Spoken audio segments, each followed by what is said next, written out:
Welcome back, class. Today what we're going to be discussing is 9.e, the last lesson in Chapter 9, which is going to be modeling periodic behavior.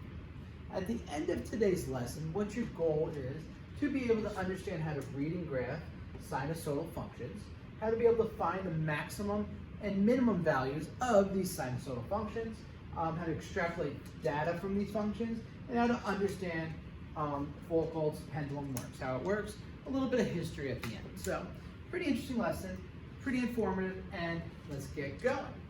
First off, said that word a bunch, sinusoidal functions. What exactly is that? Well, it's simple. What do you think it is?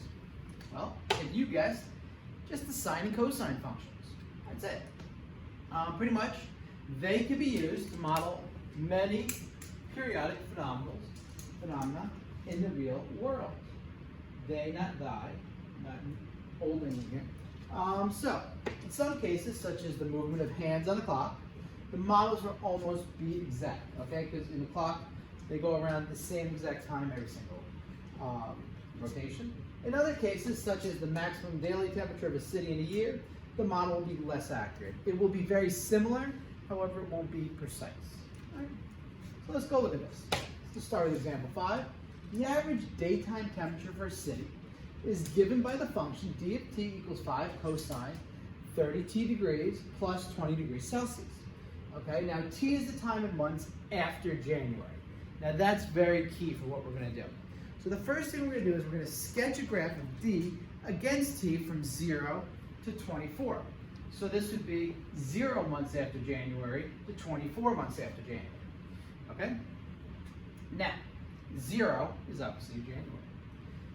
First thing we got to do, what do you have to graph first here?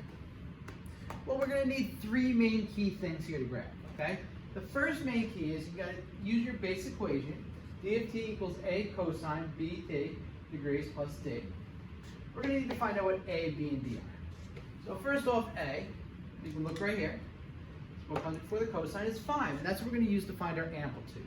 So the absolute value of a is the absolute value of 5, which is 5.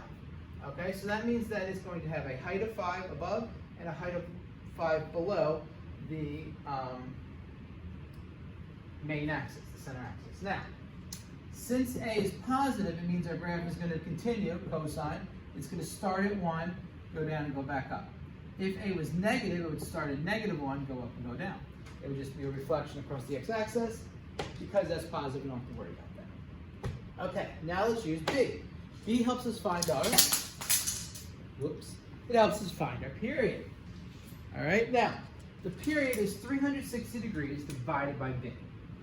All right, or 360 divided by b because we're not dealing with degrees here. 360 divided by 30 degrees. We're dealing with temperature, so technically we are dealing with degrees. 360 divided by 30, 36 divided by 3 is 12. So what that means is every 12 months, we have a period. So now we got periods every 12 months. It makes sense because there's 12 months in a year. Amplitude is 5. And what else do we have to use now? Our d, which finds our, so our initial, graph, you can graph right here, you don't have to. d of t equals 5 cosine 30t. Okay, so it starts at 5, goes down to -5, goes back up to 5 at 12, because that's our period, down to -5, back up to 5 at 24, because there's a period every 12. All right, so we have this. You graph it you want, you don't have to graph it if you don't want to. T is our translation, right? That's our principal axis. Okay, so where are we moving this to? So our d is 20. So what that means is d equals 20. So we're going to go up to number 20 and put a little dashed line. Now this dashed line is the same line right here, right? That's typically y equals 0. So what we're going to do is we can use our amplitude now. You're going to go 5 above the 20, and you're going to move 5 below the 20, because you're translating this whole thing upwards of 20 units. That's what that principal axis of 20 means. It means all these points, this goes from 5 to 25, from -5 to 15, from 0 to 20, they all transfer up. And there you go. And that's what your graph looks like. All right? That was pretty fairly simple, isn't it?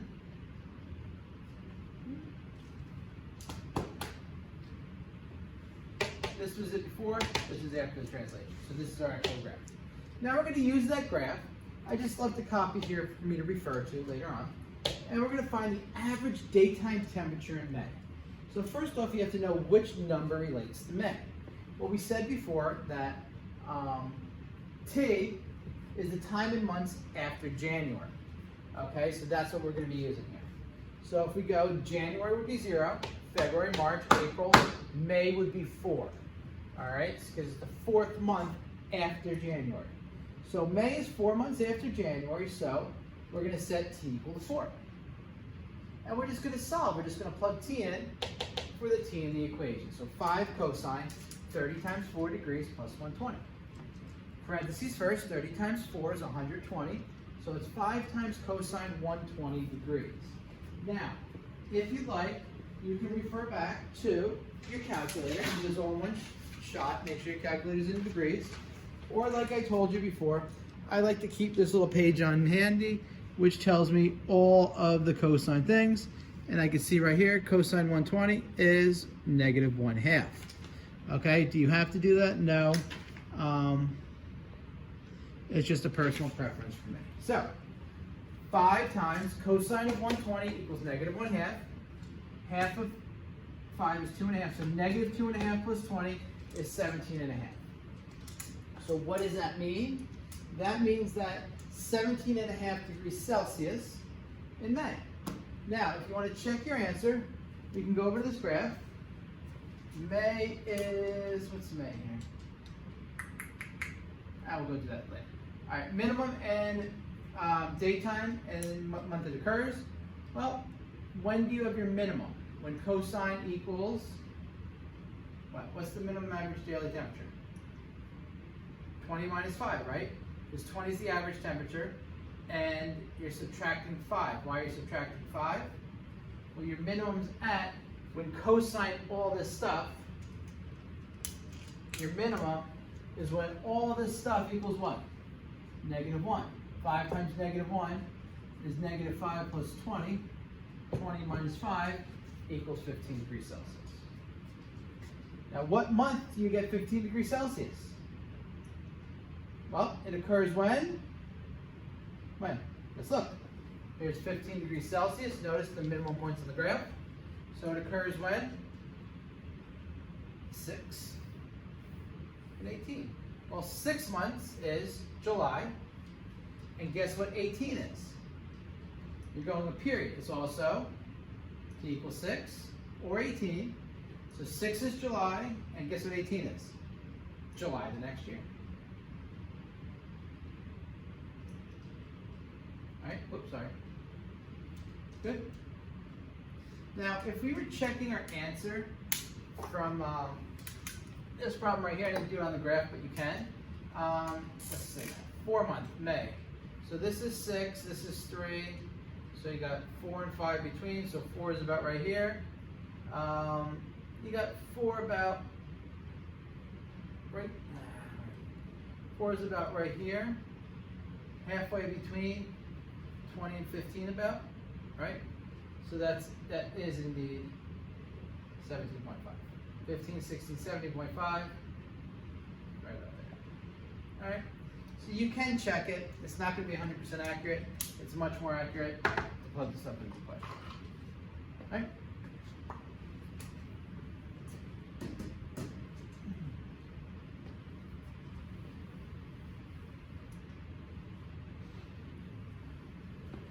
Let's go do some more problems. Exercise 9.8. The temperature in Vanessa's house, T hours after midday, is given by the function T of T, where big T is temperature, little t is time in hours, 6 sine 15t degrees plus 26 degrees Celsius. Everything's degrees Celsius here because IB is International Baccalaureate, and Americans are pretty much the only people that use Fahrenheit. Everyone else uses Celsius. Sketch the graph of T against T from 0 there. So now just do this just like you did the graph before. Find your different pieces, your amplitude, your period, and your principal axes, and you're going to use that to solve it. All right, should be good. So T equals A sine B of T. A is, we're shown right there, is 6 How do we know? Because it says 6 right here. All right. You could say absolute value of 6, but it's still 6. All right. B is the thing next to the T. 15, so you do period is 360 divided by B. So 360 divided by 15. You should have gotten 24, and it's 24 hours because T is in H, T is in hours. Okay? That's why it's in hours. And then finally, the principal axes. All right, that's going to be your D. Your D is, 26. So T, big T, equals 26. So now I want you guys to take those 3 bits of information and I want you to graph. Start at the principal axis. Principal axis is 26. So these go up by 2. 2, 4, 6, 8. So 24, 26 would be right here. Put your dash line going across. Next one, amplitude, you're going to go 6 up and 6 down. So this is 26, so 26 plus 6 is 32. Okay, that's the top one. 26 minus 6 is 20. 16, 18, 20. All right, we're using our sine curve. The sine curve always starts at 0, right? So it's going to start at 0 right here. We pretend like this is our 0. So it starts at the principal axis. All right, now the period is 24 hours. So that means it's going to start here, and it's going to end at 24 hours. Now, what does the sine curve look like? This is how I always graph, and I think this will be very beneficial for you. So when I do sine, I always go, okay, I have my start and my finish. And sine usually has 3 pieces between. Okay? Now what happens is we know the piece right in the center of those 2 is also 0. So there should be a 0 at 12. All right? After you do that, you're going up. So sine curve always looks like this. Between the 2 zeros, you have a 1, or whatever your amplitude is. Between these 2 zeros, you have your negative amplitude. So between these 2 is right here. I have a point here. Between these 2 is right here. I go down to the negative. And now I just draw my curve. That's it. That's all you have to do. If you take this your time and draw your 4 points, you will not mess this up. Your graph won't look all squished. It won't look all disgusting. It will look very nice, and it will come out great. So now that we have our graph, what we're going to do, and sorry for the little limp, but every class you remember, I had my ankle problem this week. We'll go to B. What was the temperature at midnight? Now we have this graph. We can create a new thing. We can use this to find at midnight. Now midnight is T for 0 to T from 0 to 24. Okay? Now, it's after midday. Midday is another word for noon. So how long is midnight after noon? Well, let's look. Midday is your 0. 1 p.m., 2 p.m., 3, 4, 5, 6, 7, 8, 9, 10, 11, 12, midnight. So midnight is 12 hours after midday. That makes sense, doesn't it? 12 hours. So, here we go. Oh, and if this was International Baccalaureate, they also don't use this a lot. They'll use 12 o'clock, 13, 14, 15, 16, 17, 18, 19, 20, 21, 22, 23, and then midnight would be 0. Ah, I bet you didn't know that. All right, so midnight is 12 hours after midday, like Army time. So T equals 12. So what do we do with that T? We should have plugged into the equation. So you would get 6 sine 15 times 12 degrees plus 26. 15 times 12 degrees is 180 degrees. Now I'm going to get my little paper here. Told you before, I keep this paper on me. Go, okay, sine 180. I don't feel like using my calculator. It's 0. So 6 times 0, because sine 180 degrees is 0, plus 26. 6 times 0 is 0. 0 plus 26 is 26. So what does that mean? It means at midnight, it should be 26 degrees Celsius. That's pretty easy. Now why do you guys do 2 p.m.? All right, 2 p.m. right here. 2 p.m. is 2 hours after midday. All right, so T equals 2. 6 sine 15 times 2 plus 26. 6 sine 30. Sine 30, I'm going to get my piece of paper right here. I'll use my calculator as long as this is in degrees. Sine 30 is 1/2. 6 times 1/2 Half of 6 is 3. 3 plus 26 is 29. It is 29 degrees at 2 p.m. And that's it. Okay. Find the maximum temperature inside Vanessa's house and what time that occurs at. So how would you find the maximum temperature? Well, what is the sine angle equal when your temperature is maximum? Remember the range of sine? It goes from -1 to 1.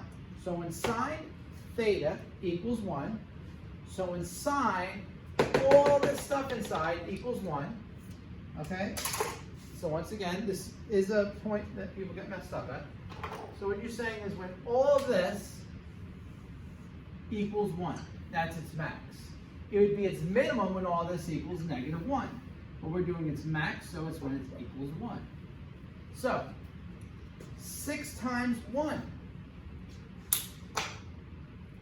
plus 26. 6 times 1 is 6. 6 plus 26 is 32 degrees Celsius.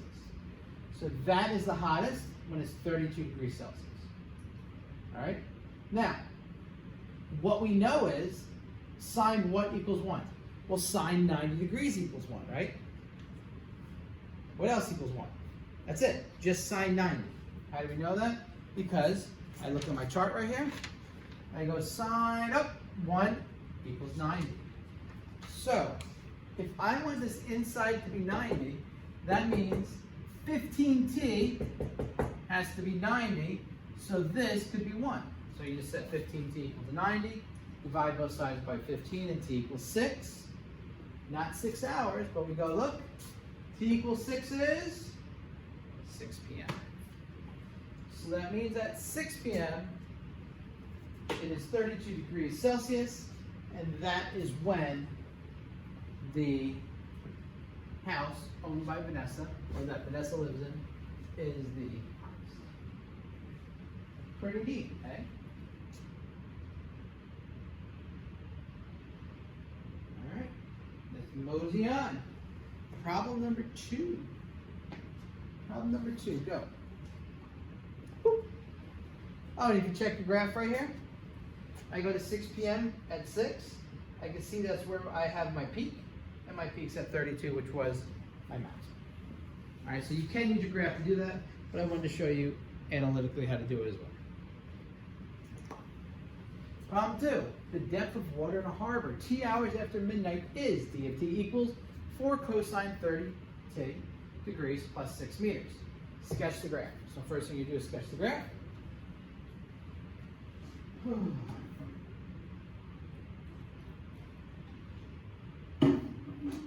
All right, let's check out the graph. I'm going to start at A. A is 4. Okay, good. Period. 360 divided by 30, which is 12. So 12 hours. Our D equals 6, principal axis. All right, so now we're graphing this. Now we're good. We can graph this on one shot. Draw your principal axis. Amplitude up 4, down 4, 10, and 2. All right, 6 plus 4 is 10, 6 minus 4 is 2. Period is 12. So what that means is I have to have my cosine graph. And remember, in case you forgot, your cosine graph is like this. 1, 2, 3, 4. Okay, this is like my 360. You have your amplitude. You have your negative amplitude, right?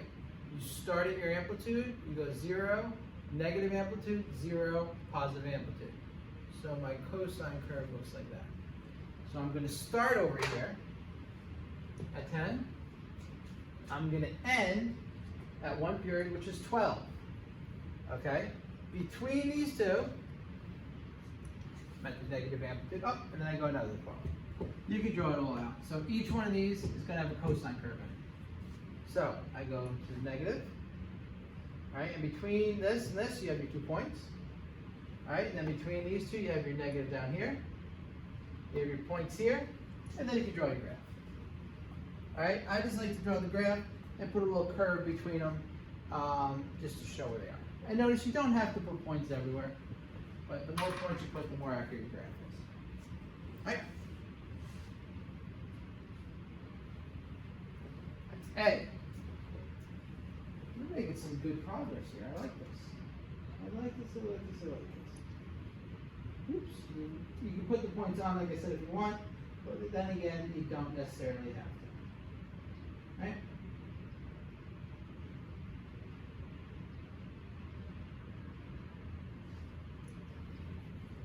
The depth of the water in a harbor 2 hours after midnight, DT, equals 4 times cosine 30 degrees. T times T, 30 times T degrees, plus 6 meters. So, find the highest and lowest depths of water and the times they occur. So, you look at the green. Maximum depth of water is when cosine theta equals 1. Okay, so when cosine theta, when this whole piece in the middle equals 1, it's a max. When it equals negative 1, it's a min. So, 4 times 1 plus 10 is 10. So 10 meters is the maximum. Okay? You look at our graph. Oh, look at 10 meters. That's the highest the graph goes. Now, cosine theta equals 1 at 0, at 12, and at 24. Pretty much when the cosine graph starts and when it ends. Now, you're guessing, like, how do I figure that out? Well, we can just say, we know, based on our graph, we go back to our graph over here, cosine theta equals 1 at 1 or 360. 0 or 360. So 30 times 0 is 0. 30 times 12 is 360. 30 times 24 is 720, which is 360 times 2, which is okay. Now, I want to know what time this occurs to. Midnight. This is time after midnight. Okay, you may not be able to see this that good, but when you do the, when you have it in front of you, you'll be able to see it. So after midnight, that's 0, so that's actually at midnight. 12 hours after midnight is noon or midday, and 24 hours after midnight is just midnight the next day, right? 24 hours after whatever time we're at now is the same time just in the next day. Why don't you guys do the minimum? All right, minimum of cosine theta equals -1. So now this stuff equals -1. 4 times -1 plus 6 is 2 meters. Now, when does this equal -1? Well, cosine equals -1, I'm going over here, at 180 degrees. So, at 180 degrees, so when 30t equals 180. So when t equals, what do you think? 180 divided by 30 is 6. Now there's also other times here. Because we have a period of 12, it's also 12 plus 6, which is 18. It's also 12 minus, wait. Oh, 12, 6, or 16. Whoops. 16. Should be 16 or 18? I should say 18. All right, because you have the 12 month thing. So first off, I messed up the whole thing. All right, so it's at 6 a.m., which is 6, or at 18, it's 6 p.m. I just highlighted the wrong one.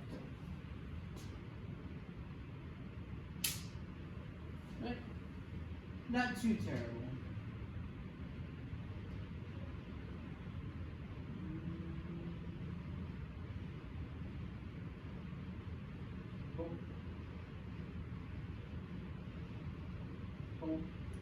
And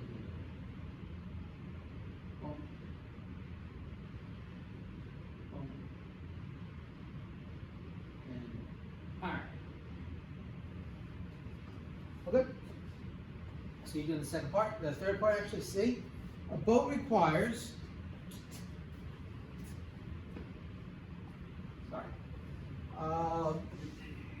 The depth of the water in a harbor, say, T hours after midnight is the same thing, but requires the water depth of 5 meters to sail it, okay? Because the bottom of the boat is, if it's less than 5 meters, the boat will run ashore, meaning it can't drive or can't float.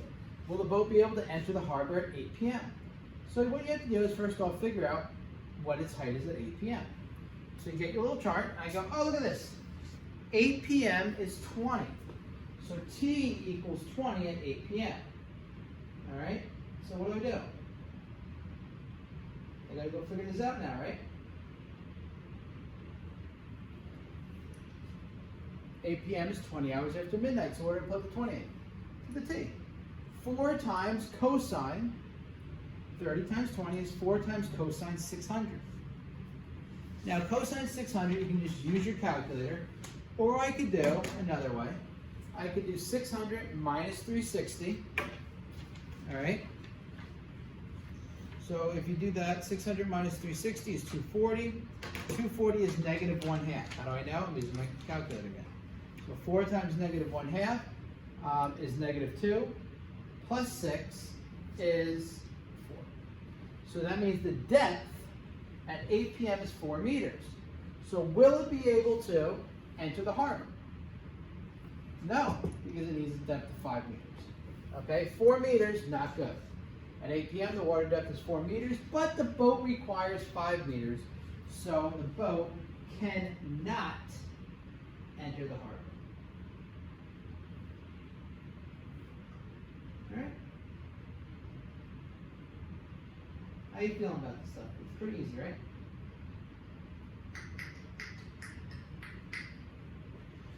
All right. Number 3. We're going to keep on hammering these down. Tip of a clock's minute hand. Okay? You guys should know what a clock looks like. Minute hand's the longer hand. Is h of t equals 15 cosine 6t plus 150 centimeters. All right? Above ground level, where t is the time in minutes after 5 p.m. All right? So what you're going to do is you're going to try to figure out what the stuff is. So, first one, amplitude. You can use your formula. 15. Absolute value of 15 is 15. Period. 360 divided by 6 is 60. Now it's 60 minutes because it says time in minutes. Principal axis is 150. So now what we're going to do is we're going to graph this. First thing you do is you graph the principal axis at 150. You're going to go up 15, which is 165, which is right here. You're going to go down 15, which is 5, 10, 15, 135. All right, cosine curve once again. Start at the amplitude, end at the amplitude, and go through there. So I'm going to start at 165. I'm going to end, what's my period, at 60, so right here, 165. All right, then I'm going to go another 60 to 120, 165. Oh, nope, I'm going to graph this first. Between these is a negative, and you have 2 points here. The graph's going to go like this. 60 plus 60 is 120. 120 plus 60 is 180. So I'm going to graph the points between here. Go to 180. Pull my point here. Pull my 2 points here. And just connect the dots. It doesn't matter what order you put your points down in. I do it different every time. That's how it comes. Sometimes I can guess where it is. Sometimes I can't. All right. Now, the length of the minute hand is going to be right here. So you're looking at this. So that's going to be your amplitude. What's my amplitude? What's my amplitude? There you go. Minute hand is represented by the amplitude, which is 15. All right, because what you're doing here is you have your clock. That's the principal axis. That's your max. That's your amp. Okay. Let's go to the next one. 3C. 3C is easy. Looks a lot worse than this. So, first thing. Find to 1 decimal place the height of the minute hand's tip at following. So 508. So 508 is how many minutes after 5 p.m. Because t is the time in minutes after 5 p.m. So, 8 minutes after 5 p.m. 15 cosine 6 times 8. 15 cosine of 48. Approximately 160.036. So rounded to one decimal place is 160.0. Above ground level. I always like to go a couple extra first and then use that to round. That way time's going to check. Alright, do the next couple. 537. 537 is 37 minutes after 5 p.m. T equals 37. 15 cosine 6 times 37 plus 150. 6 times 37 is 222. It's really all you really should do, and then you type it straight in the calculator. 15 times cosine 222. Make sure you close the parentheses. Plus 150. And you should get approximately 138 and 853 thousandths, which is about 138 and 9/10 centimeters above ground level. 5:51. 51 minutes after 5 p.m. T is 51. H equals 15 cosine 6 times 51 plus 150, 306. So 15 times cosine 306 plus 150, approximately 158.817, which is 158 and 8/10 centimeters above ground level. All right. 623. Only one that's a little difficult. To get from 5 to 6 is 60 minutes, and then you're adding 23 minutes.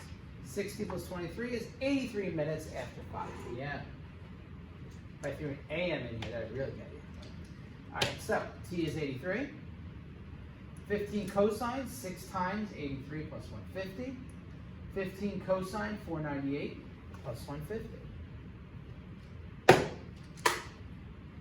Approximately 138.853 or 138.9 centimeters above ground level. Notice all these numbers are very similar, and these are actually exact. Why? Because at 5:37, the minute hand's this way. At 6:23, it's this way, and they're both 23 minutes from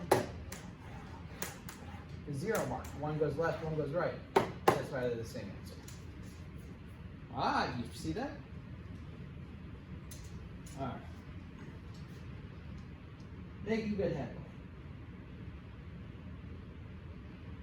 11, we just gotta get to 30. Oh. Problem number 4. Now we're on a mini golf course. On a mini golf course, golfers must putt the ball. You sit there with the golf course. There's the ball. You take your little golf thing and you putt the ball through the castle. All right, so you must putt the ball through a castle's entrance. The entrance is protected by a gate which moves up and down. The height of the gate above the ground, T seconds after it touches the ground is blah, blah, blah. Well, that should say seconds and hours. It should just say T seconds after it touches the ground is given below. All right, so sketch the graph. So the first thing you can do is do the stuff you did before and solve. All right, so the first thing you're doing is you're going to find your amplitude. Now this is going to be just a little bit different than before.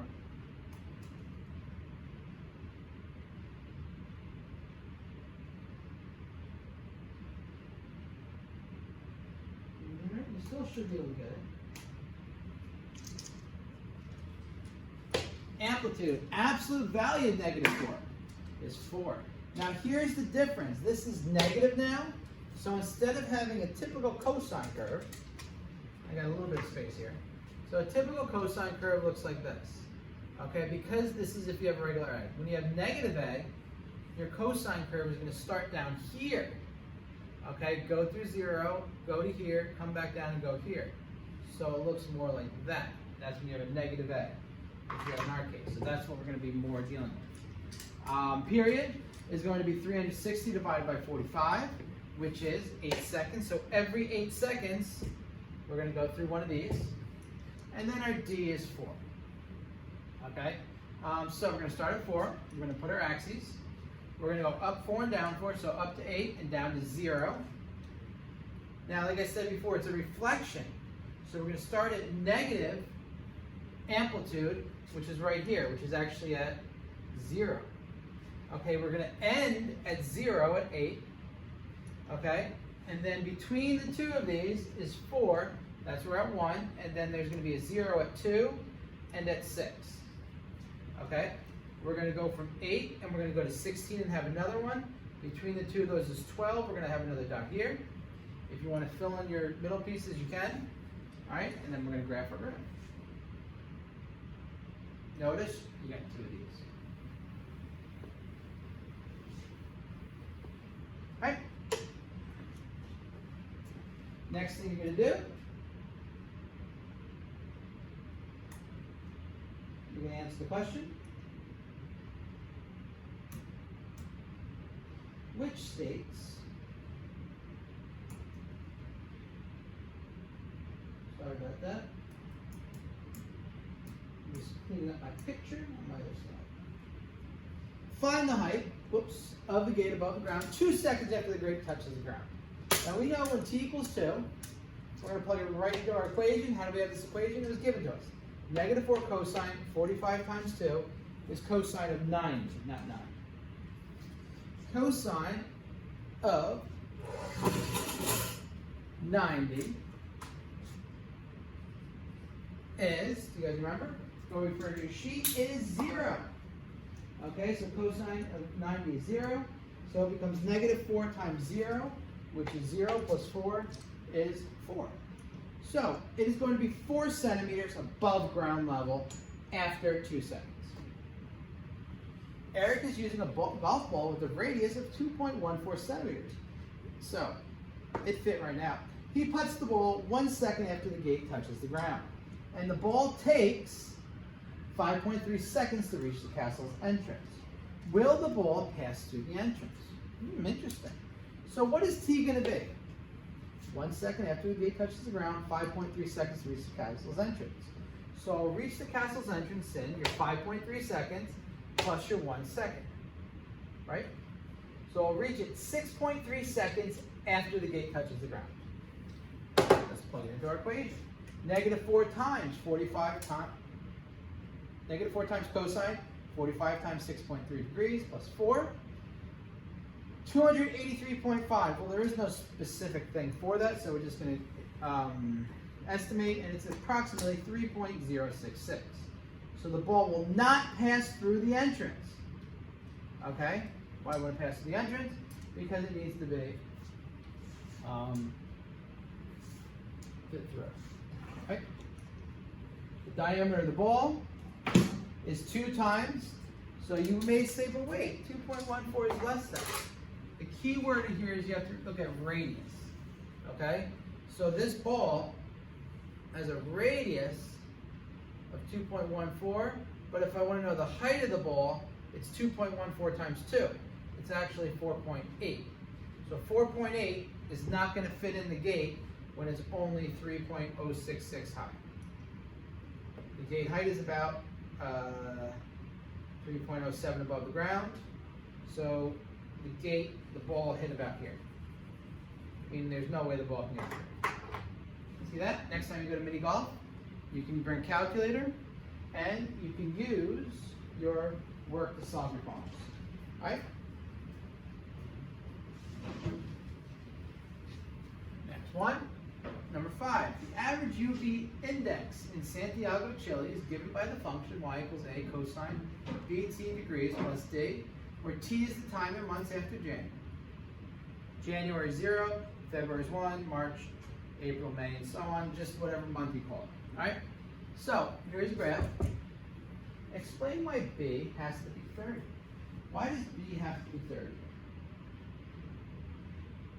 Why do you think? Come on, make it way through. Well, we have A cosine, B of t equals there. So B is with our period. Now, what is our actual period? Look at the graph. The graph tells us our period, and our period is what? Right here. This is the cosine curve. So whenever the cosine is at a max and a max, that's the period is 12. All right, why is it 12? Because this is cosine, up and down. Okay, we can do it again. Another period, up and down, that's 24. So every 12, we have a period. So the period is 360 divided by b, which is the formula, equals 12. We're going to solve for b here. Multiply both sides by b. 12b equals 360. Divide both sides by 12. b is approximately 30. Right? Let's go to the next one. Next one says, find the values of A and D. Now what is that? A is our amplitude, right? How do we find the value of A? Look at our picture. Well, we know the whole entire distance of our graph, our lowest point is 3, our highest point is 12, right? So to find the amplitude is pretty much whatever's in the middle, that's going to be plus the amplitude, and whatever's in there is going to be minus the amplitude. So how can we find out what A is? Well, we take the two numbers, we subtract them, and we find the average. 12 minus 3 is 9, and 9 divided by 2 is 4.5. So let's see, if I have a number here, and I went 4.5 and 4.5, which is 9, is it 9 to get from 3 to 12? Yeah. So our amplitude, or A, is 4.5. Now why is it positive, not negative? It's positive because this is the real cosine curve. It's not the negative cosine curve, not a reflection. Now what does D represent? D represents our principal axes, right? So our principal axis is going to be where the graph actually cuts through the middle of the graph. Well, we just did it right here. We can either take 3 and add 4.5 and go right away 7.5, or you can take 12 and subtract 4.5 against 7.5, or you can do something easy. You take the average of the two numbers. 12 plus 3 is 15. 15 divided by 2 is 7.5. Therefore, D is 7.5. So to find the amplitude, you're going to take the, so amplitude, easy way to do this is you take the max, you subtract them in, divided by 2. To find the principal axis, you take the max, add them in, and divide by 2. Right? And that will give you your answer every time in a sinusoidal function. And what's our actual function? Y equals 4.5 cosine 30 degrees plus 7.5. And that was good that we have that. Sorry, I'm just pacing back and forth because I'm looking for. Right. So what does that mean? Now we can solve our equation. Find the average index during May. All right, we're going to use our new formula here to find the index during May. So during May, what month is that? Well, January 0. All right, January,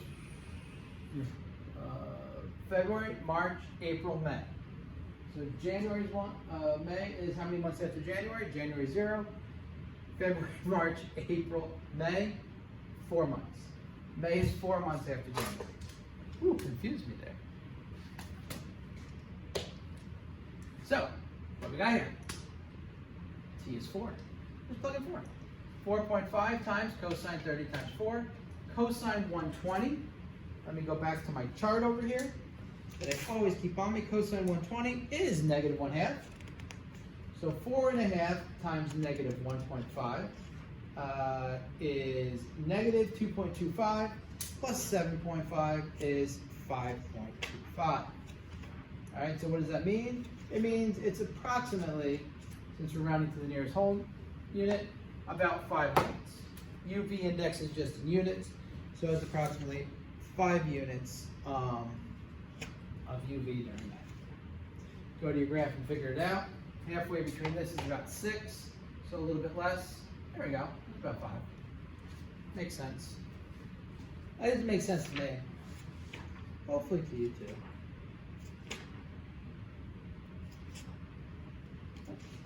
Go next one, number 6. We're almost done. 6 to 10.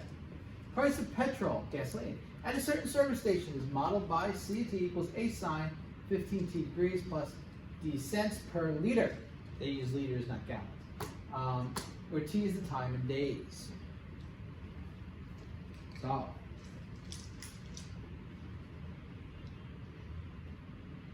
first up, value of d. Oh, we don't know d. But we can find d. Where is, this is a sine curve, and where does it start? It starts right here. So it starts at 120. We know that that is going to be a periodic thing. So since we're starting here, this is our principal axis, that's what I should have said. D equals 120. How often does this cycle repeat itself? Ooh. Let's look. Start here. That's a repeat. That's a repeat. So if we went down here, we'd say like 25-ish. Maybe a little less, maybe 24-ish. But wait, we got 15. What do? We know that b equals 15. We know that the period function is 360 divided by b. Right? 360 divided by b is 24. Look at that. A little bit before 25. That's about 2 before 50, so that would be about 48. That makes sense. So it repeats itself every 24 days. Right? Given that the petrol price on day 10 was 129 cents per liter. So here's day 10. Right there. It's about 129 cents per liter. Find the value of A. How does that help us? What do you think? How do we find A? Well, we know that C of 10, this is actually point 10 over 129 up. Well, we have the part of this graph, right? We said that D we know is 120. So I can plug in a t, and I can plug in a y, and then I'm left with one variable that I can solve for. So 129 equals a, which is my unknown, sine 15 times my t, which is 10, plus 120. Sine 150. 129 equals sine 150 plus 120. Let me look at my paper. Sine 150 is 1/2. 129 equals 1/2 a plus 120. Oh, I didn't do that yet. I subtracted 120 first. 9 equals a times sine 150. Sine 150 is 1/2. 9 equals 1/2 of a. Solve for a and multiply both sides by 2. 9 times 2 is 18. A would be 18. Okay. I like it. You know what? I'm going to take this and I'm going to go click and change that to y equals 18 sine 15t plus 100. Right? Pretty self-explanatory. Pretty simple. Like it. Like it, like it, like it. Don't love it, but I like it. Find the minimum price of petrol.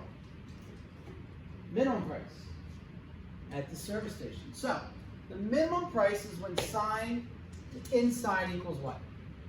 Remember? Come on. When this equals what, do I have my minimum? -1, right? So the minimum value is anytime sine theta equals -1. 18 times -1 plus 20. 120 is -18 plus 120, which is 102. So the minimum price is 102 cents per liter.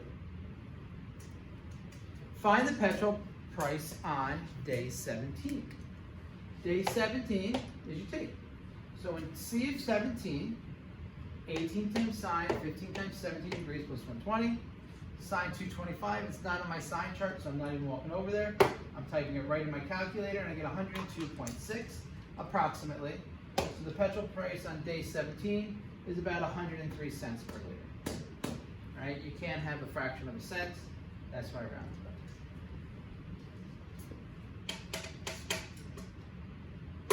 Alrighty. 7. Now we get back to our opening problem.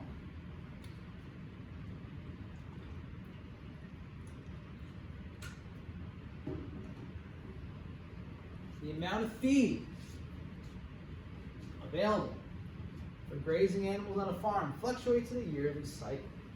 The amount available on day T is f of t equals a sine b of t plus t tons. They spell tons here. On day, we spell T-O-N-S. On day 40, a ton is about 2,000 pounds. So, on day 40, there is about 10 and 63 hundredths of a ton available. And on day 132, there's about 11 and 32 hundredths tons available. Find the value of B, assuming that there are 365 days in a year. Okay, so we're not going with decimal days, we're just going up with a straight 365. Now I'm going to give you a hint. In order to find B, you're going to use your period. Right? Good. All right, so there's the 365 days in the year. That's my period. What do I know? It tells us. The period, 360 divided by B equals 365. B times 365 equals 360. Multiply both sides by B. Divide both sides by 365. And B equals 360 over 365, which is approximately 986 thousandths. Okay, you can also say whatever this reduced is.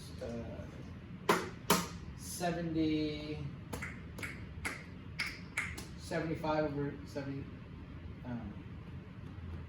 I forget. 72 over 73, if you want to do a fraction. Use technology to find A and D. What does that mean? It means that we're going to take our equation, A sine 0.96 t plus d, right? And we're going to use this and plug it in and this. So the first thing I'm going to do is I'm going to say f of 40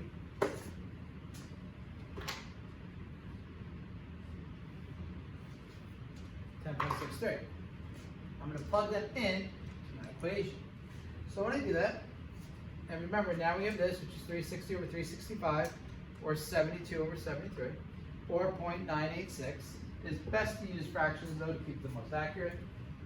So I take my y, put in for y, a sine. I just found b from this part, plug my x in, or my t, plus t. Multiply these two numbers. You get, you don't even need to multiply. We'll multiply it later on. Next one, 132, 11.32.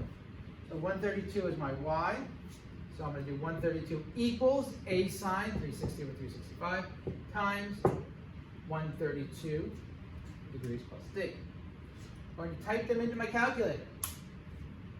Systems of equations. I get a is 5.37, d is 7.22.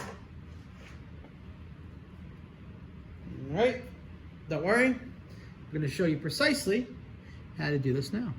Whoop, because it might have been a while, you might have forgotten. Systems of equations. You get your calculator. You type the apps button. Apps. You go down to number 9. PLSMLYT.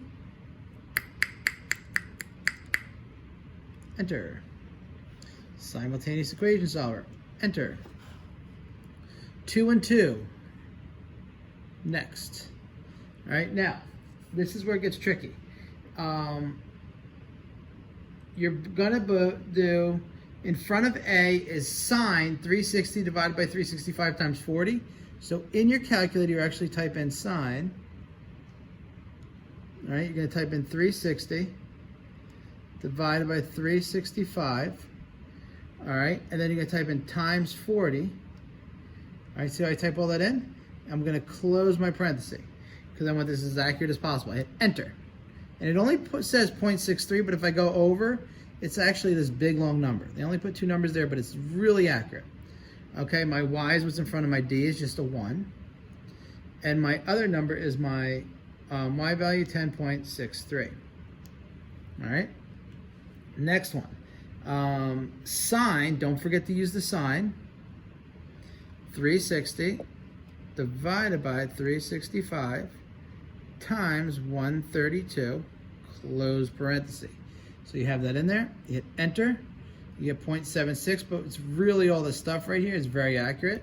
Once again, your D is only 1. Boop. And your other piece is 11.32. All right. So 10.6, 11.32, the big sign, 101.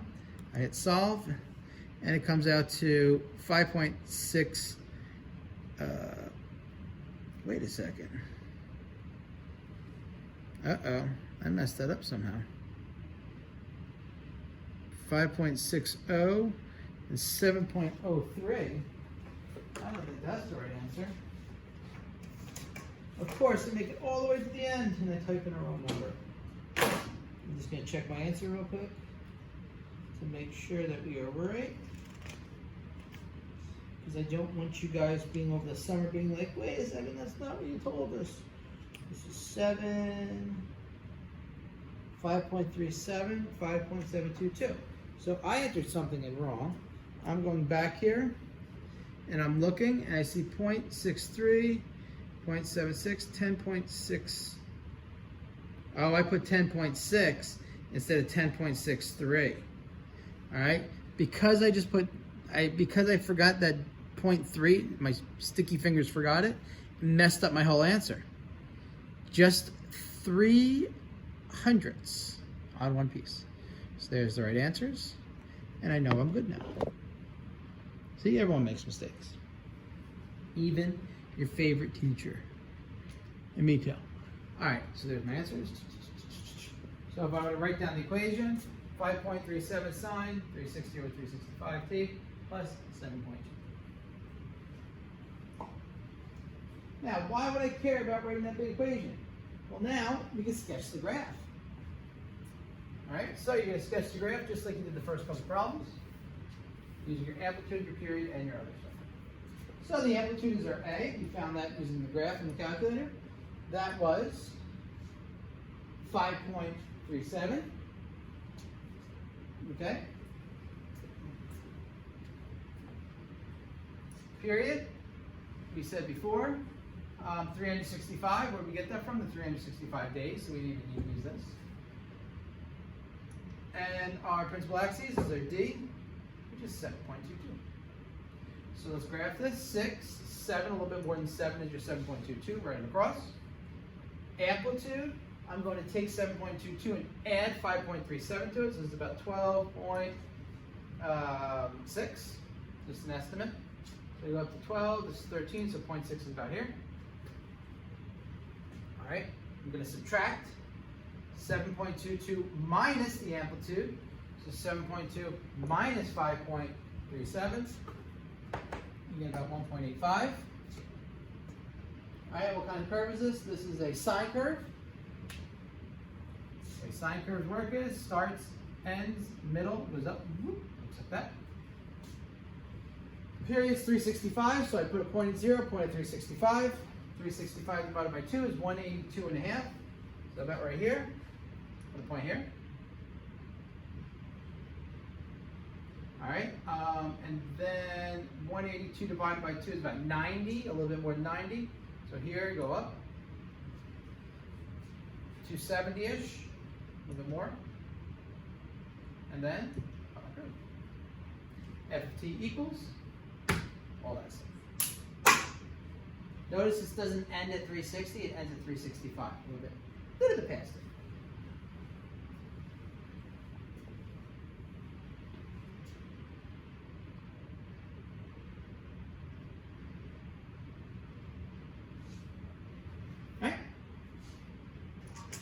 Not done yet. 7D. Find the amount of feed available on day 252. So on day 252, we got our equation. 252 is going to be our what? Our t.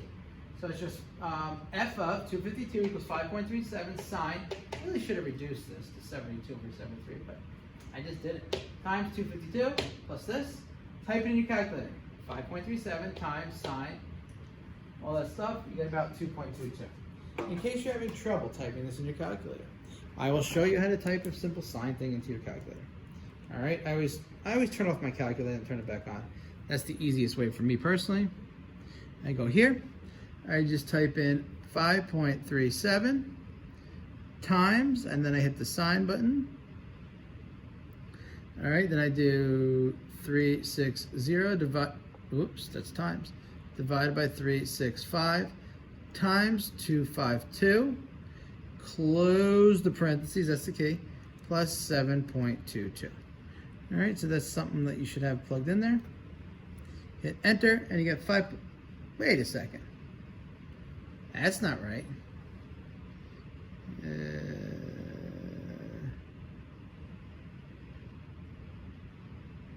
How'd that mess up? 5.37 times sine. Do you guys know what my problem was? My calculator was in radian. I'm going to degree. This is a different calculator I'm using. So now I'm going back. 5.3. Now watch how the number changes. 360 divided by 365 times 252, close parentheses, plus 7.22. Now we get 2.22. Because top one's in radian, bad, made sure I changed the degrees, good. All right? Boop. All right. Find the minimum maximum values, so about 2 and 22 hundredths of a ton of feet.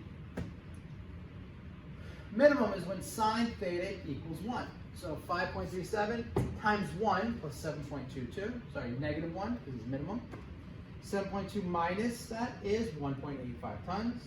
Maximum when sine equals 1. 5.37 times 1 plus 7.22 is approximately 12 and 6 tenths.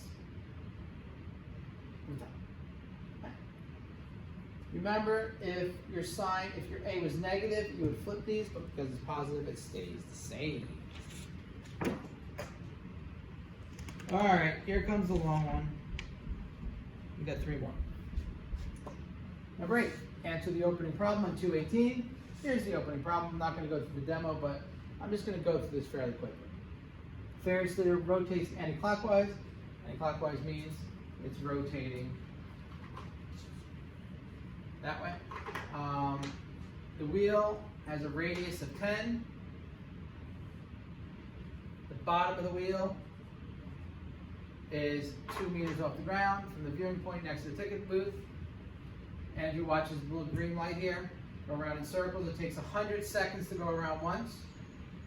Click on the icon. You already viewed this in one of the previous lessons. On page 218, you can click on the demo and view it again if you'd like. I'm going to save time to say we don't need to do that.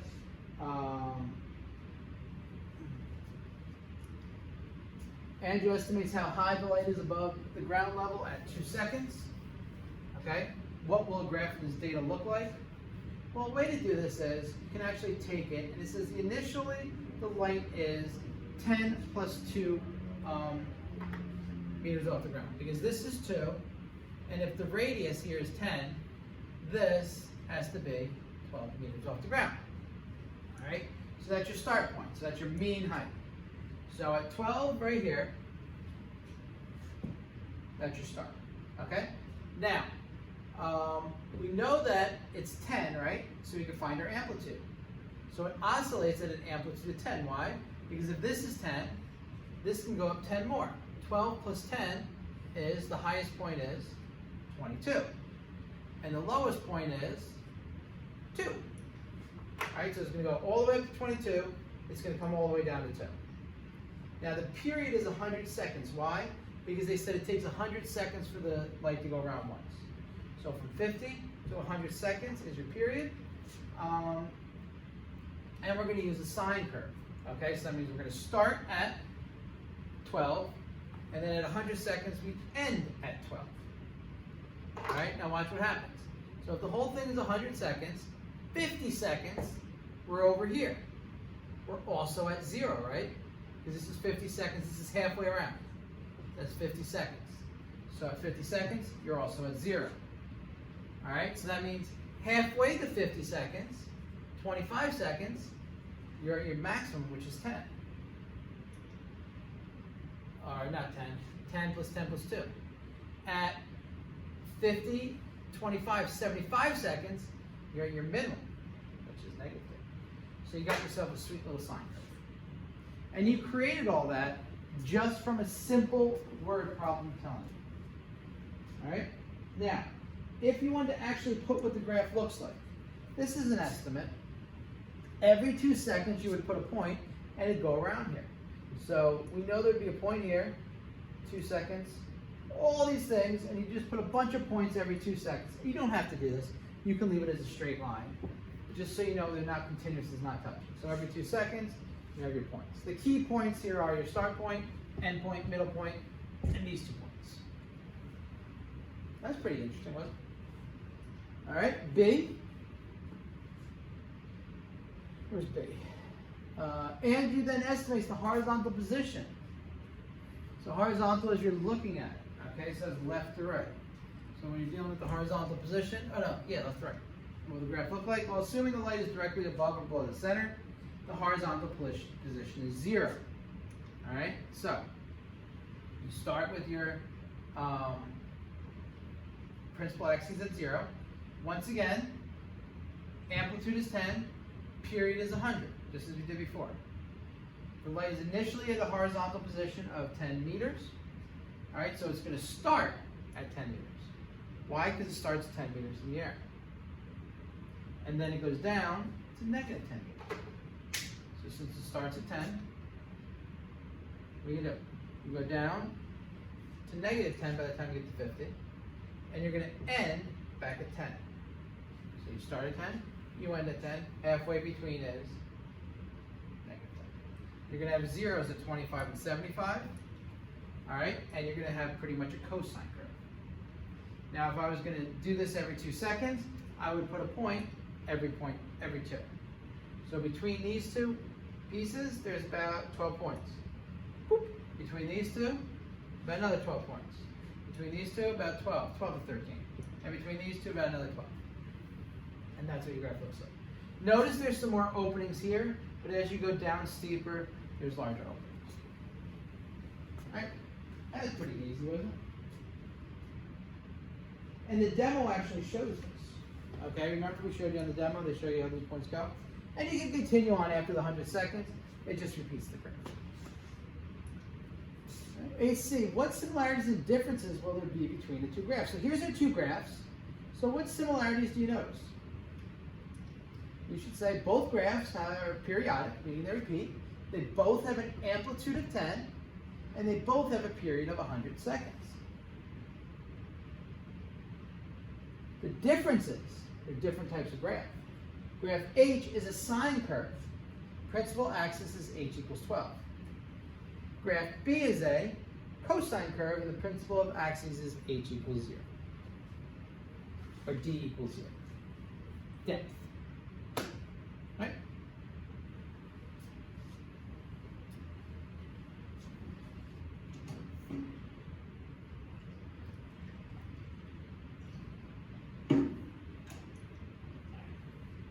You think you'd be able to solve that? Can you write a function that will give you the height of light anytime after t seconds and the horizontal displacement back and forth after t seconds? Amplitude is 10, so A is 10. Period is 100 seconds. 360 divided by B equals 100. So B times 100 equals 360. B equals 360 divided by 100, 36 divided by 10, or 18 divided by 5. For this one, H equals, we said 12, right? Principal axis, H equals 12. So we can plug it into our equation. H equals A times sine, because it's the sine curve, B at t plus d. H equals 10 sine 18 over 5t degrees plus 12 meters.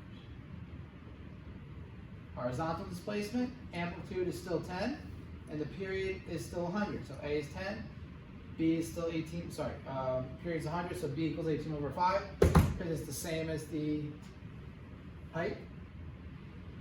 Right? Graph, D is cosine graph.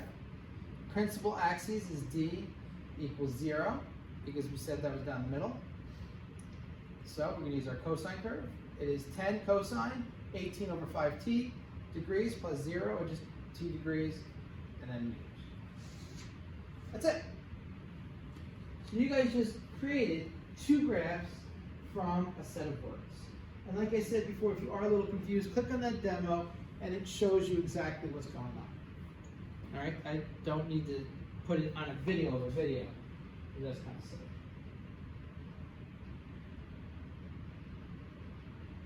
All right, problem number 9.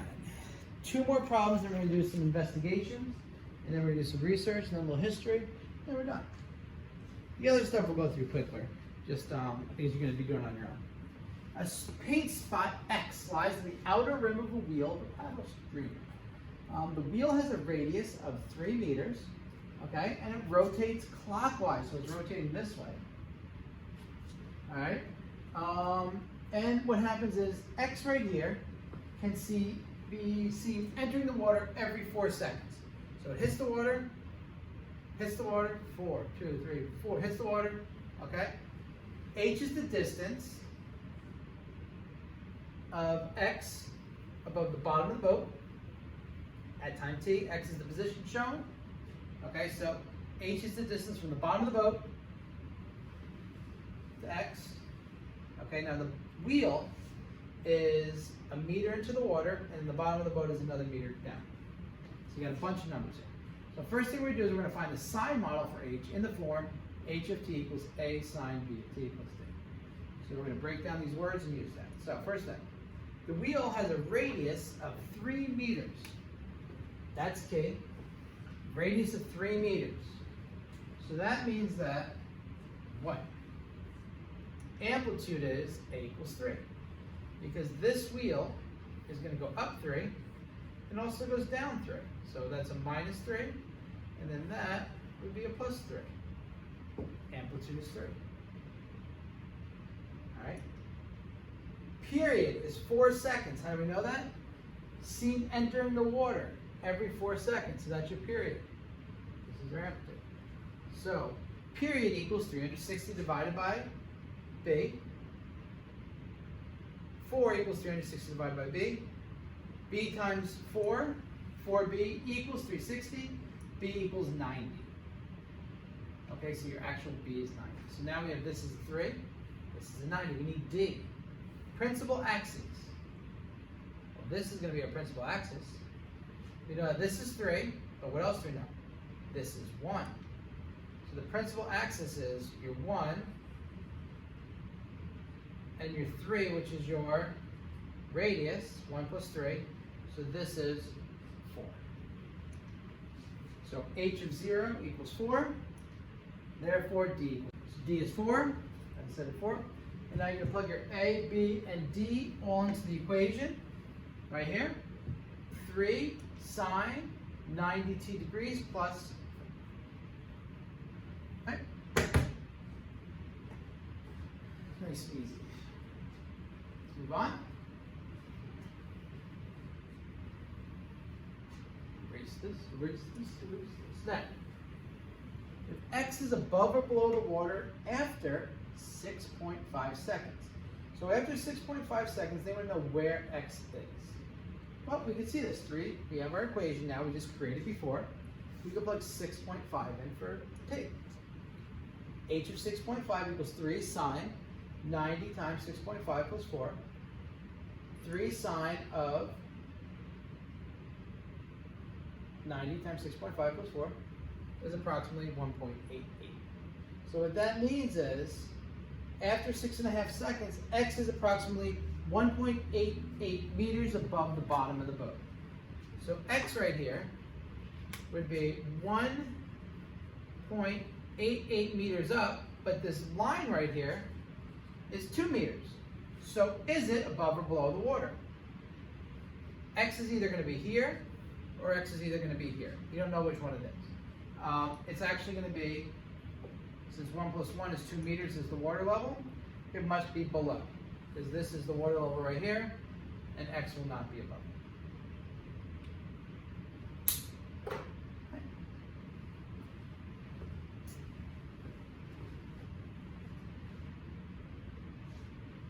Problem number 10.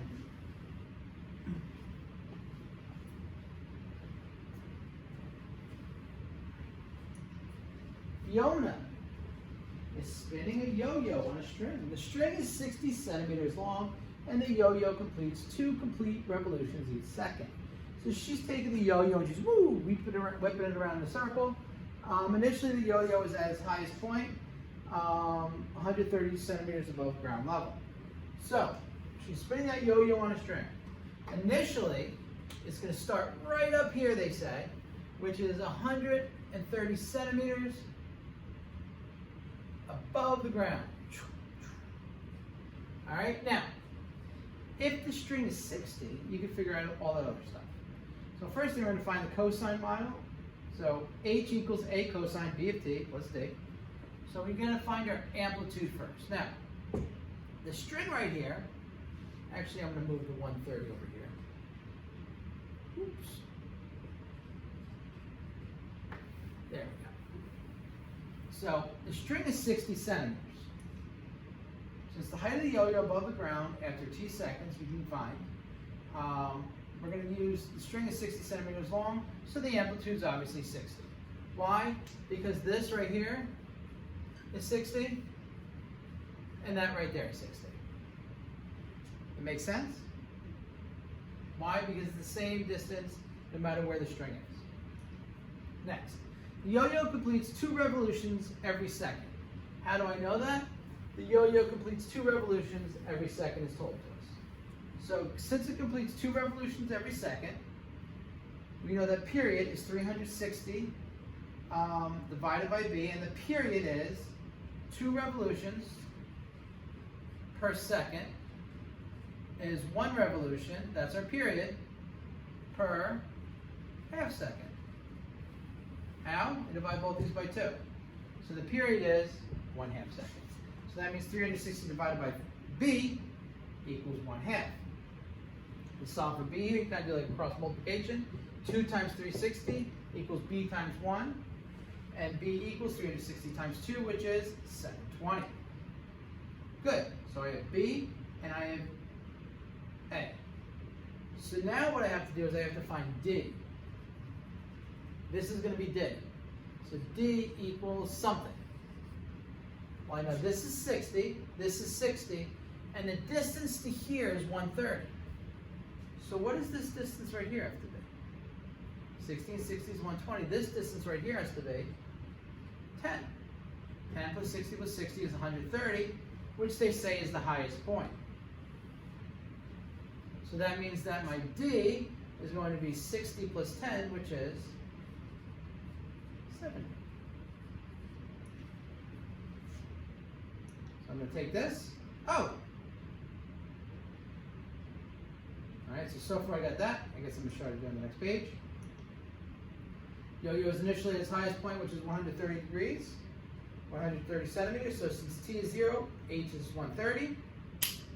What they did was they actually just plugged it into the equation and solved for d. I like the picture better, but their way also works. Their way, which was my way, because I made it. So at time 0, the height was 130. You can say that. So 130 equals times 0. Cosine 0 is what? 1. 60 times 1 is 60. 130 equals 60 plus d. D equals 7. So you can either do it my way with picture, or you can do it the mathematical way with the numbers. Both ways, though, happen to get you the same answer.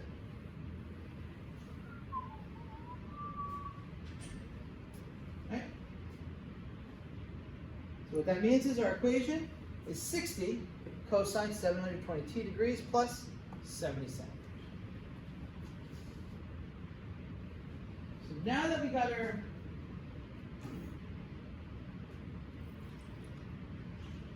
equation, we're going to use that to find out what is the height of the yo-yo after 3.9 seconds. Type in 3.9 in for t. H of 60 times 720 times 2.9 degrees plus 70. Take a calculator. 88.5 approximately. So after 3.9 seconds, the highest the yo-yo above the ground level, the height of the yo-yo above the ground level is approximately 88.5 centimeters. Boom. And we're done with the majority of the lesson. This is the main lesson. I'm going to explain a couple things to you real quick, just to make sure you guys understand the investigations if you want to perform them on your own. However, you do not have. All right? Ready? Investigation 2, modeling with trigonometric functions. So the periodic phenomenon occurs all around us. If we are given a set of periodic data, we can use trigonometric functions to model this behavior. The model can be used to predict any type of future behavior. So task 1 is just using an undamped spring. What that means is an object is suspended from a spring. So in a lot of cases, they use objects such as little balls or any types of weights. Okay, so this is more of like a physics type problem. If the object is pulled below its resting position and then released, so you're pulling the spring down, you're letting go, and it bounces up and down. It will oscillate up and down. The model can be used to predict future behavior. I remember in physics labs in college, like my freshman year, a really long time ago, we used to do experiments like this. The data in the next slide will show the height of the object relative to its position at different times. So these are all the numbers that they have, okay? So this is all the data. We will attempt to model this data with the trig function in the form h of t equals a cosine b of t degrees plus d. So what to do? First thing I want you guys to do is, I want you to draw, plot the points. So for instance, the first point, 0, negative 15, 0, negative 15. So plot the rest. You done? 1/10, negative 13, 2/10, negative 7.5, 3/10, 0. 4/10, 7.5. 1/2, 13, 6/10, 15, 7/10, 13. Notice what's happening. 8/10, 7.5, 9/10, 0. So we got a little curve going on here. Interesting. 1, negative 7.5, 1 in the 10th, negative 13, 1 and 2/10, negative 15, 1 and 3/10, negative 13. So notice what's happening still. 1 and 4/10, negative 7.5, 1.5, 0. I see something going on. 1 and 6/10, 7.5, 1 and 7/10, 12, 1 and 8/10, 15, 1 and 9/10, 13, and 27.5. Look at the data. The purpose of these investigations is to determine stuff from the data. So, take this graph. What features does it suggest this model to be trigonometric? See any features? Connect the dots. The data appears to repeat itself in a horizontal direction. I remember doing this earlier. So, in a horizontal direction, the same pattern goes over and over.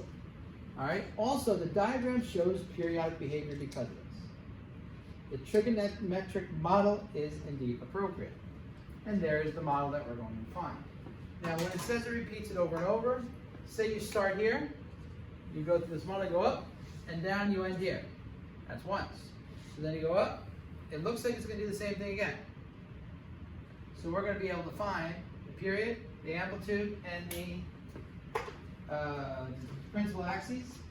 And then from that, what we're going to be able to do is create an equation. And now this is what physicians, this is what scientists, this is what engineers do. They model data and then they take the information that we learn and they use that to create actual equations to give them answers for future data.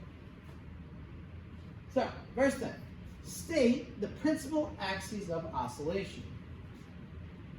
Let's look. All right, put the graph down here really small. You can look at it in your book.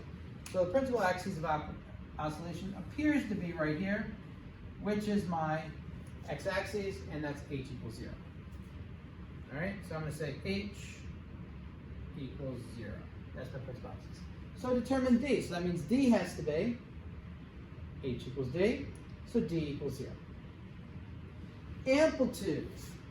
Well, how much goes up, how much goes down. What you're going to do is you're going to take the highest point, which is approximately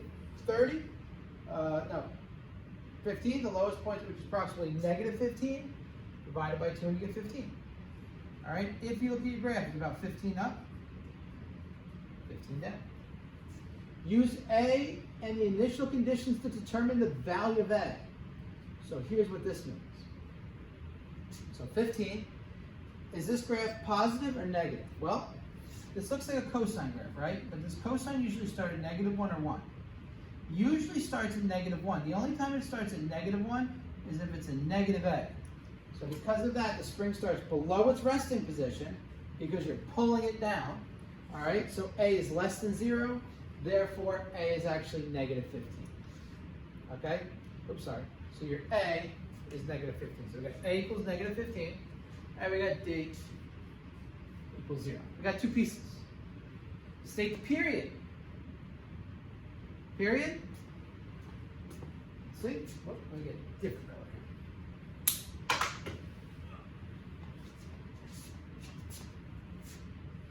That's the period.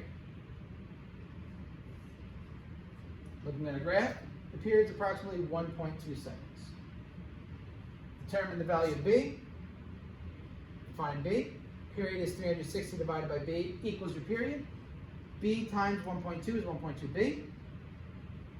Equals 360. 360 divided by 1.2. The easiest way to find B here to be the most accurate is 1.2 doesn't go in there. So I can multiply both of those by, actually it does. Never mind, I lied.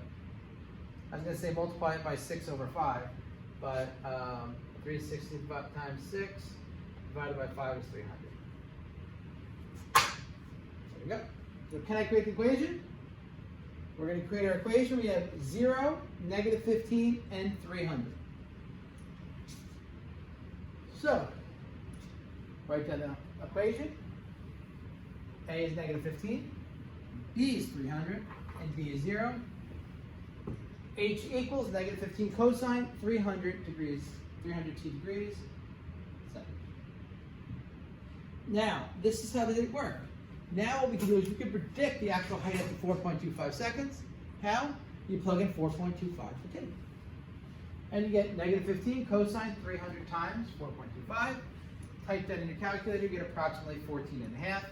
So about 14.5 centimeters above its resting position after 4.25 seconds. Do you think anything is unrealistic about this model? How would it happen differently in reality? Watch the video to find out. All right, now if you click on the video, just real quick, I'll just show you. It says choose the trig buttons at the top. So we're using cosine right here. So as you can see, the way this is working here is, as this is spinning around, you're doing a nice cosine curve. And you're seeing, okay, do you think a spring actually works like that? Is it going to hit the same piece at the top and the bottom every single time? And we're obviously using negative cosine as opposed to sine, so it's flipped upside down. But do you think it's going to work like that, yes or no? Well, what you should say is, the model's unrealistic. Why? Well, the reason for it is the spring will not oscillate indefinitely. Meaning once you pull down the spring and let go, it doesn't just bounce up and down forever. Eventually what happens is it gets a little bit small. The amplitude gets a little bit less and less every time until eventually the spring stops oscillating. Okay, because eventually it slows down and it comes to a complete stop. It will give you a general idea in a short amount of time, but not a great idea. It's still a good activity though. All right, that's activity 1, investigation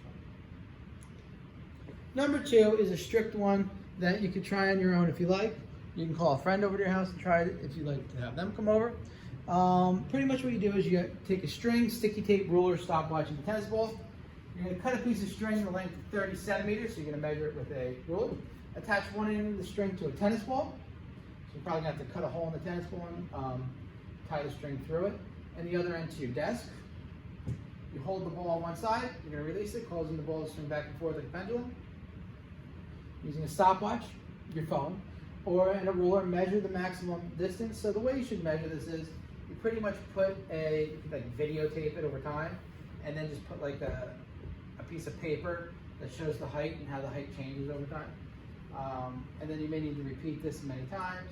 What you can do is use your data to find the trigonometric function, which models the horizontal displacement of the ball over time. Figure out what part of the function affects the period of the pendulum. Repeat the experiment and do it with strings that are different lengths. Don't use the same sign. And then see how that affects the different periods of the pendulum. All right? Not even going to go over what the answers are for that. That's something you can try on your own. Contact me below. How accurate will a trigonometric? Okay. Some other research, you're not going to have to do it, but you can do. You can see, can you use a trig function to model the phases of the moon? Full moon, new moon, half moon, crescent moon, all those things. Are there any periodic phenomena that can be modeled by the sum of trigonometric functions? So adding them together. We do a little research to find that stuff out as well. Once again, this is pretty much the end of the summer work, so I'm not going to make you guys do that. Historical note, Foucault's pendulum. Let me end this with a little, this is almost like a terms of knowledge, cross-curricular fun stuff. In 1851, a French physicist named Léon Foucault used a simple experiment, okay, at the Pantheon in Paris to show that the Earth rotates around an axis. The experiments used a brass-coated pendulum bob made from lead and a wire that was 67 meters long.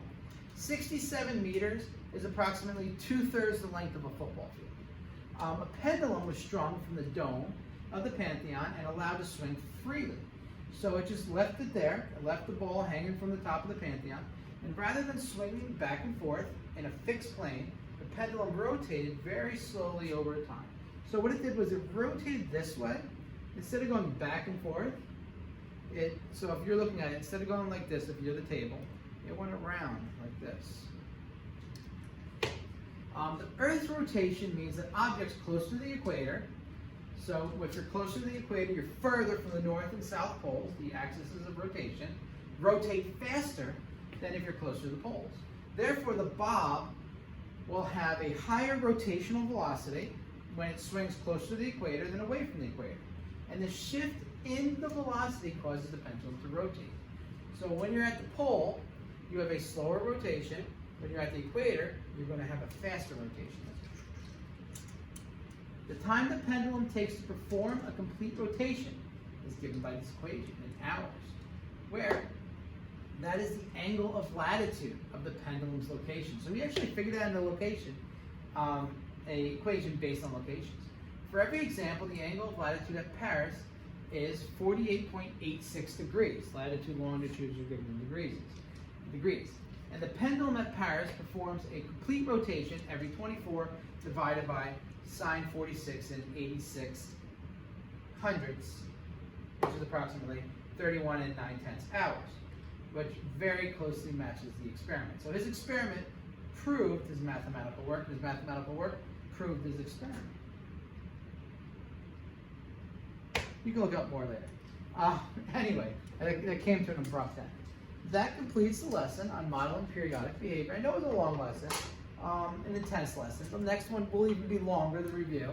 But for the most part, hopefully now you guys understand how to read the functions, how to graph the functions, and how to use the functions that you graph to solve problems and solve for missing equations. And why do we do all this stuff? That's the most important part. All right, so until the next lesson, I will see you guys later.